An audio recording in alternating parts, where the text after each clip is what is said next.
I am honored and privileged to stand here today and announce that this victim has finally been identified after 47 years, following genealogy and old-fashioned detective work.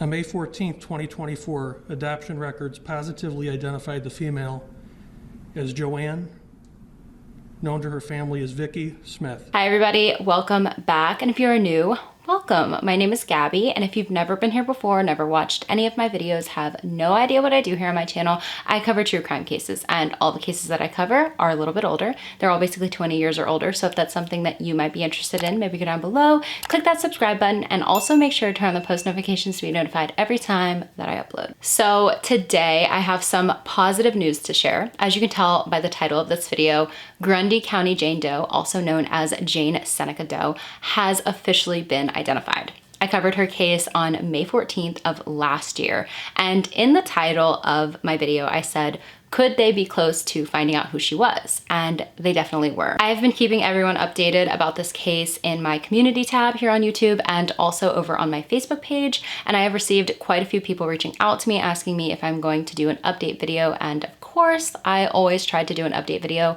when there is a huge update like this in a case that I previously covered on my channel. I especially wanted to get this video out as soon as possible because her family is raising money currently to bring her home and to give her a proper resting place. She does have a very beautiful urn right now, but they are wanting to inter her next to her brother and her parents. If you're not that familiar with this case and you want to learn more, I will have my original video linked down below in the description of this video. For now, I'm going to be going over some of the information that was in my original video, just a little bit of a mental refresher, and then I'm going to be going into the updates. Let's take it back to the beginning of this case in 1976. On October 2nd of 1976 at around 3 p.m., a farmer named Henry Henderson and his granddaughter, Robin Henderson, stumbled upon the remains of a young woman in their field in Ariana Township in Seneca of Grundy County, Illinois. The Grundy County Sheriff's Department were notified immediately of what the two found, and they took it from there. The woman was a black woman who had been found nude with a green plastic bag over her head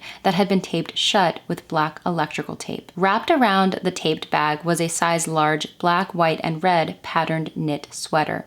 Inside the sweater, they also located a price tag and a bottle of wine. They guessed that she had been deceased less than 24 hours. Her cause of death was a shot to the back of her head by a .38 caliber revolver. The Grundy County Sheriff's Department and the Grundy County Coroner's Office put her height at about 5 feet 7 inches tall and weight at about 150 pounds. She had brown eyes and black hair.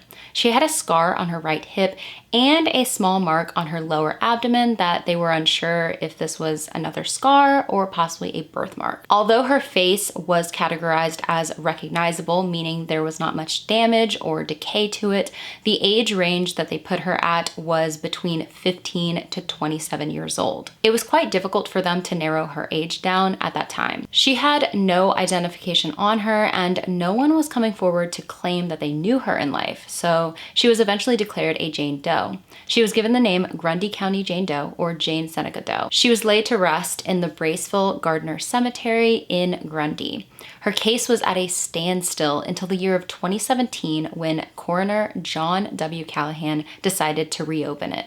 He was assisted by Grundy County Deputy Chief Coroner Brandon Johnson, who is the current lead investigator on her case. These two men put in countless hours through the years trying to solve her case.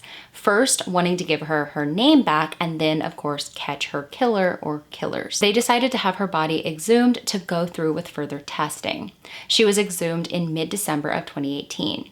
They did a few different methods of testing at this time, including the molar development method, in an attempt to see how developed her molars were to possibly better determine what age she was. But overall, they wanted to extract DNA and create a DNA profile for her. They sent off one of her femur bones to the University of North Texas Center for Human Identification.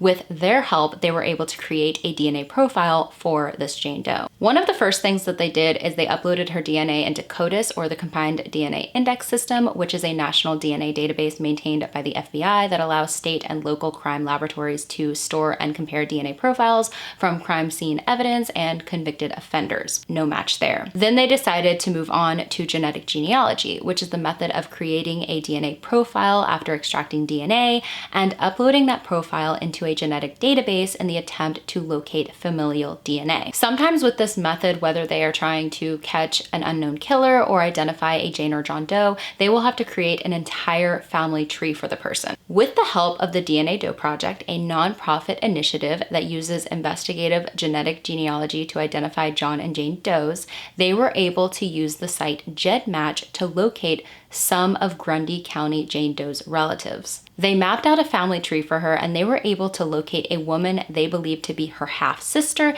and a woman they believed to be her cousin.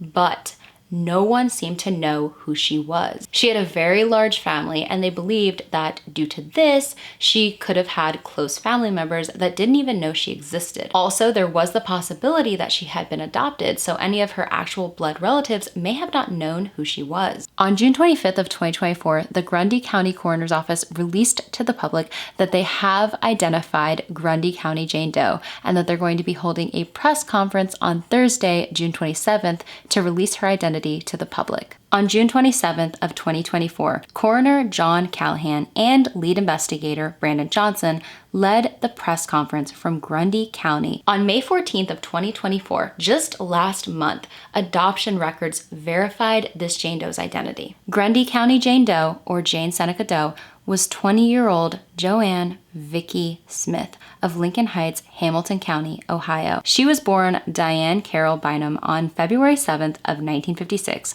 and soon after, she was put up for adoption. She was adopted in October of that year by George and Laylee Smith. She was given her new name of JoAnn Smith, but loved ones called her Vicky. Vicky was the oldest daughter of a family including 6 adopted children. At the time of her death, she had been working at a Marriott hotel in Cincinnati as a housekeeper and also attended Southern Ohio College. So little is known about what may have led up to her life being brutally taken. Her family only ever knew that on the evening of June 14th of 1976, she left the family home and never returned. Vicky's siblings, Phyllis Harris and Ronnie Smith, were at the press conference and told how they never stopped searching for their sister. They never stopped wondering where she was or whatever happened to her. They never gave up hope that they would see her again, always making sure to speak of her in present tense. Ronnie said that their mother always hoped until the day that she passed in 2010 that she would eventually be reunited with the daughter that she missed so dearly. Ronnie said that getting the news of what happened to his sister was bittersweet. Of course, you are happy to finally have answers after so many years,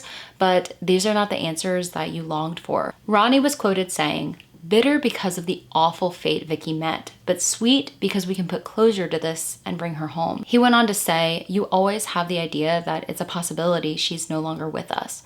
But to get the news, we just refused to accept that." Ronnie was only 8 years old when his sister vanished from the home, but he remembers her fondly. He just mostly remembers her as his older sister that he loved, and he remembers that their mother just adored Vicky. Vicky was the apple of their mother's eye. He said that only about 5 years before their mother passed away, that she asked to see if he could use the internet to track Vicky down, because they always wanted to believe that she was still out there somewhere. He said that he didn't search for his sister because if she was alive out there somewhere, it would have been so much easier for her to find her family than for them to find her. The Smith family had moved to South Carolina sometime after Vicky went missing, but they did still own their prior home in Ohio. So if Vicky was still alive, she knew where the home was and could track them down that way, or of course, just do a simple internet search. They never had any idea the heart-wrenching reality of Vicky's fate. Ronnie said that their brother passed away last June, and there's going to be an interment ceremony on the 2nd of July,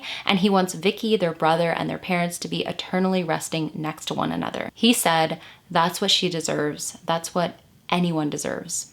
Anyone. To cover the cost of that, he started up a fundraiser on the site GoFundMe.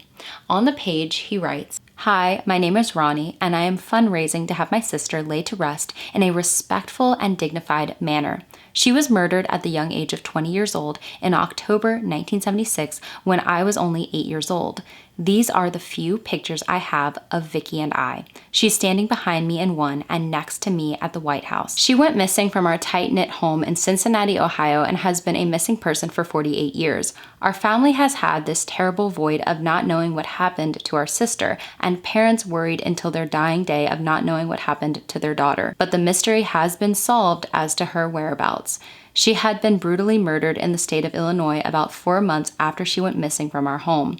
She was buried as Jane Seneca Doe on Thanksgiving Day, 1976. Her identity was cloaked in mystery until now. With the help of a dedicated cold case detective, Brandon Johnson of Grundy County, Illinois, and others, her identity has been identified as our beloved sister and loved one. My wishes now is to go and claim her remains, which were exhumed in 2018 for DNA testing, which has now led to this bittersweet day of now knowing of Vicky's whereabouts and awful fate. I now live in South Carolina, and that's where our parents are buried, and it is my wish to claim her remains in Illinois, then take her to our home church in Cincinnati for a funeral, and then take her to South Carolina and bury her with our parents. After all of this time, it is my obligation to see that she is reunited even in death with my parents who grieved her missing for so many years. If you can find it in your hearts to contribute to this endeavor, I and my family would be eternally grateful. Her story can be Googled at Jane Seneca Doe. I humbly ask for your kind generosity to get my sister laid to rest with her parents and with her own rightful name, JoAnn Vicky Smith. May this endeavor be blessed.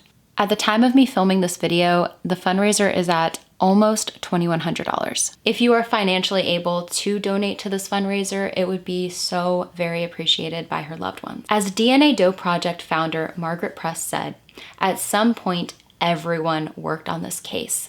She has been at the top of my list of cases I wanted to see identified. There have been so many organizations a part of this case through the years. So many individuals who never gave up on reuniting this woman with her family. Now that part of the case, her identification after 47 years has been finalized. She has her name back. Her family has answers. She will be beautifully laid to rest where she belongs.